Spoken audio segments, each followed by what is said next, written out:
Also, if you have the opportunity, your sun is rising here or your sun is rising here.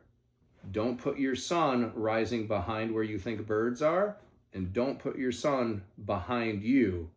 You want to give that bird the most amount of comfort level of visibility. If there's hesitation because they can't see, they're probably not going to completely commit. Have the sun orientation. If all of these things come together for you, in the best scenario, sun rises in the east, sets in the west, have the sun to the left or to the right, so it's not behind them, so you're not looking into the sun, and also filming into the sun sucks. And don't have the sun directly behind you, so you can give that bird the comfort level of not walking into the sun.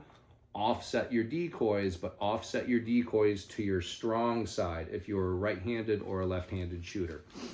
So if that bird hangs up, good probability that it saw something that it didn't like.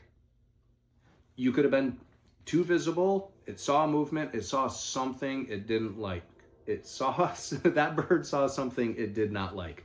Conceal your movements, conceal your visibility, break up your silhouette, break up your back, give yourself a good backdrop. Maybe you called too much. You got a little too excited, and this is something that's very hard for anybody. It's hard for me. That bird gobbles, you want to call. That bird gobbles, you want to call. And I've said this before, sometimes just shut up and silence is going to be your best killer. Don't continue to call at the bird. Make them come look. It's going to be more natural in that dynamic of turkey vocalization. Or the very last thing I got right here is he hit a terrain barrier. A stone wall fence, a 2-strand barbed wire pasture fence, a small ditch. We're hunting a bird with the brain the size of my pinky nail of a pea, and they're not a smart animal, but they are very adaptable and they have a great survival instinct, but it does not make them smart.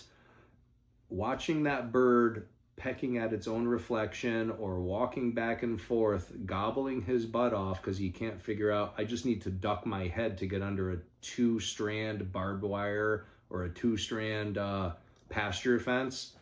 Super frustrating. So there's also a potential you got that bird absolutely fired up and there's no commitment. Like he's vocally committing, but he's stationary and he's continuing to talk. There's a good likelihood that bird hit a terrain barrier that it just doesn't know how to get across. So those are opportunities where if you're confident there was a terrain barrier involved, whether it's a stream or and any of the descriptions that I gave previously, what do you have on that property? Know the property. If it's new property, best educated guess that you can give, take out your phone if you have Onyx, if you have any satellite imagery.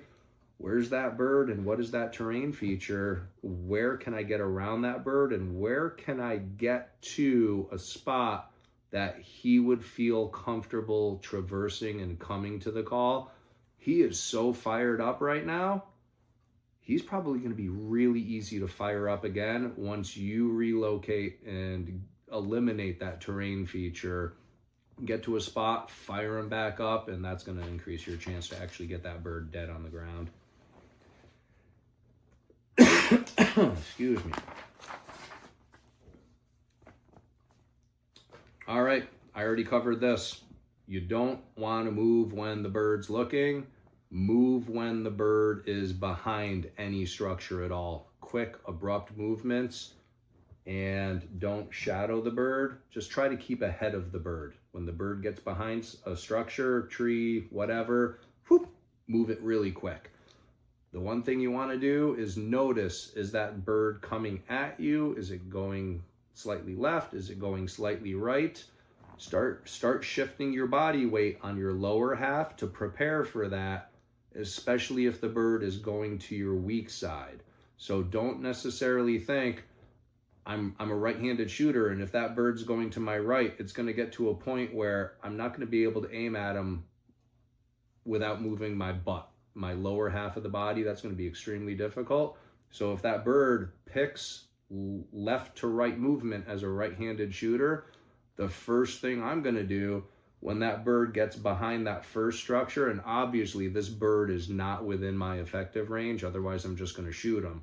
As soon as that bird gets behind first structure, first tree, I'm not moving my gun. I'm actually moving my butt and moving everything. So then I can continue to track the bird, just moving my upper body.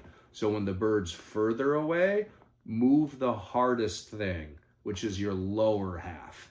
And then as the bird gets closer within your effective range, you just have to make shoulder adjustments with your shotgun.